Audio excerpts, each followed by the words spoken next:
Hi, it's been 25 years since the movie Titanic was released in 1997.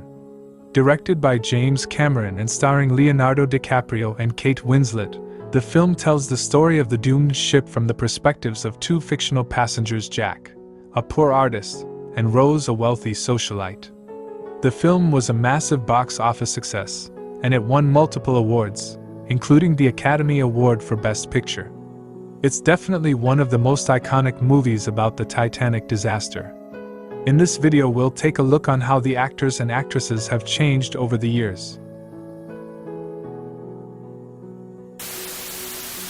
Jack Dawson is a charismatic artist who becomes involved with the character Rose DeWitt Bukater. Their relationship is at the center of the movie's story.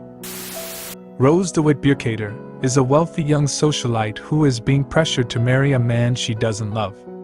On the Titanic's maiden voyage, she meets Jack Dawson, a poor artist who opens her eyes to a new way of life.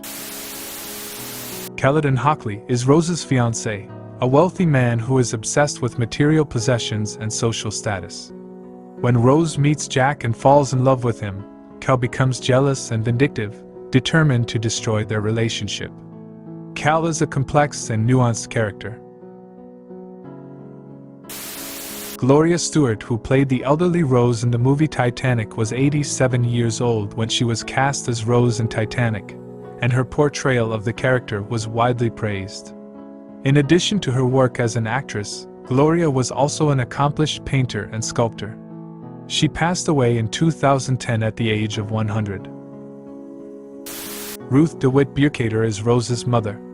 Ruth is a wealthy socialite who has arranged for her daughter to marry Cal Hockley, a man who comes from a prominent family. Ruth is a domineering and controlling mother, and she is not happy when her daughter starts to rebel against her plans. Margaret Brown, also known as Molly, is a first-class passenger on the ship who is outspoken and fearless, and she befriends Rose. Margaret's character is based on a real person, Margaret (Molly) Brown, who was an American socialite and philanthropist. She was known for her bravery and selflessness during the Titanic disaster. Captain Edward Smith was the captain of the ship. He was a highly experienced and respected captain, and he was considered one of the best in the business. However, on the night of the sinking he made some crucial mistakes that led to the loss of many lives. After the ship hit the iceberg, he refused to send out a distress signal, and he did not order the lifeboats to be filled to capacity. These decisions cost lives, and they have been widely criticized. Thomas Andrews is the ship's designer. He is on board the ship for its maiden voyage, and he is confident that the ship is unsinkable.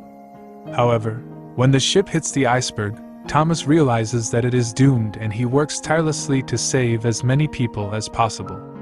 Thomas is a selfless and heroic character, and he gives his life trying to help others. Brock Lovett is a treasure hunter who leads an expedition to recover artifacts from the wreck of the ship. His team discovers a safe in the ship's wreckage which contains a drawing of a young woman wearing a necklace that Brock recognizes as the heart of the ocean. Brock becomes obsessed with finding the woman in the drawing, and his search leads him to Rose. Brock died on February 25, 2017, and the cause of death was a stroke that came 11 days after surgery to replace a heart valve and repair aorta damage. Elizabeth "Lizzie" Calvert is Rose's granddaughter. Lizzie interviews Rose about her experience on the Titanic, and the movie flashes back and forth between the present day and the night of the sinking. Lizzie is fascinated by Rose's story, and she is determined to learn everything she can about the ship and the people who were on board. Bruce Ismay was the chairman of the White Star Line, the company that owned the ship. He was on board for the ship's maiden voyage, and he had a great deal of influence over Captain Smith. After the ship hit the iceberg, he helped to load the lifeboats, and was one of the few first-class passengers to survive. After the disaster, Ismay was widely criticized for his actions, and he resigned from the White Star Line.